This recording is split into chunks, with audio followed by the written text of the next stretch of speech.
Bienvenue sur cette chaîne dédiée au montage vidéo. Aujourd'hui je vous présente, et oui c'est possible, le meilleur éditeur vidéo pour 2021 et en plus il est gratuit. Jusqu'à présent pour les montages vidéo j'utilisais Sony Vega Pro, mais depuis quelques mois j'utilise DaVinci Resolve en version libre.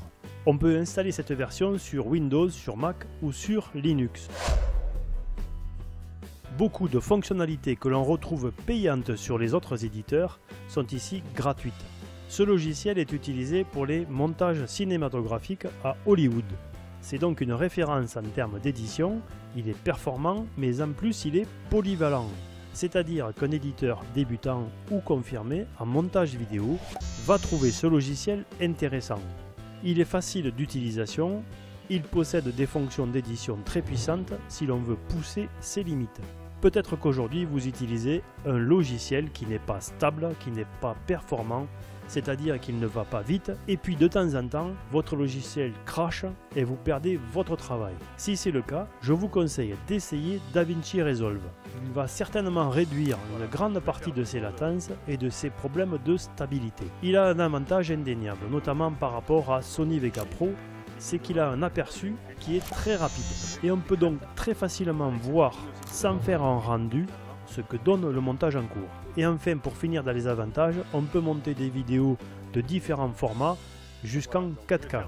Donc si vous cherchez un éditeur performant et polyvalent, c'est-à-dire que vous allez pouvoir l'utiliser en tant que débutant, puis continuer à l'utiliser en tant qu'expert, vous devriez essayer DaVinci, c'est ce que j'ai fait et je ne le regrette absolument pas. Pour information, la version payante offre d'autres fonctionnalités professionnelles pour moins de 300 €.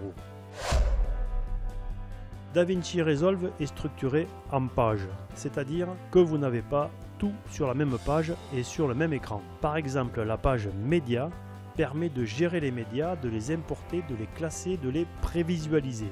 La page Cut permet de couper simplement des médias, de ne garder que les sections qui nous intéressent et de faire un montage rapide. La page montage est très développée, elle permet d'ajouter des effets, d'ajouter des transitions, d'ajouter du son. On y retrouve même dans la version libre différentes formes de texte, d'animation de texte, d'effets de vidéo et d'effets audio. On peut simplement couper, supprimer, ajouter, glisser, trimer des médias et on trouve une fonction calque d'effet qui existe sur Premiere Pro mais qui n'existe pas sur Sony Vegas. Cette fonction calque d'effet est très intéressante parce qu'on peut la sauvegarder, on peut la réutiliser dans un autre projet pour appliquer le même effet. On peut aussi dans cette page montage faire une prévisualisation des transitions ou des effets juste en déplaçant le curseur dessus.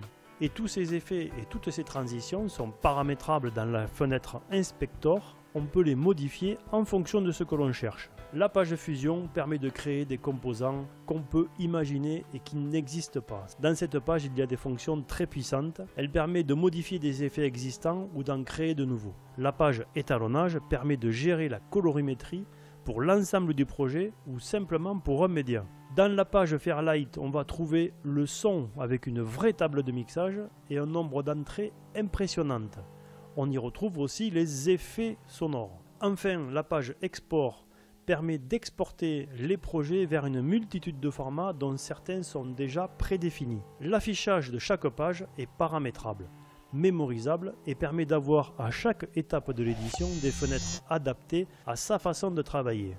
Voilà, j'espère que vous avez découvert quelque chose d'intéressant, n'hésitez pas à vous lancer, vous pouvez me laisser des commentaires ou me poser des questions, j'y répondrai volontiers. C'est terminé pour aujourd'hui, pensez à liker cette vidéo si elle vous a intéressé, n'oubliez pas de vous abonner et de cliquer sur la notification pour ne pas louper le prochain épisode qui sera sur DaVinci Resolve et le montage vidéo. A très bientôt.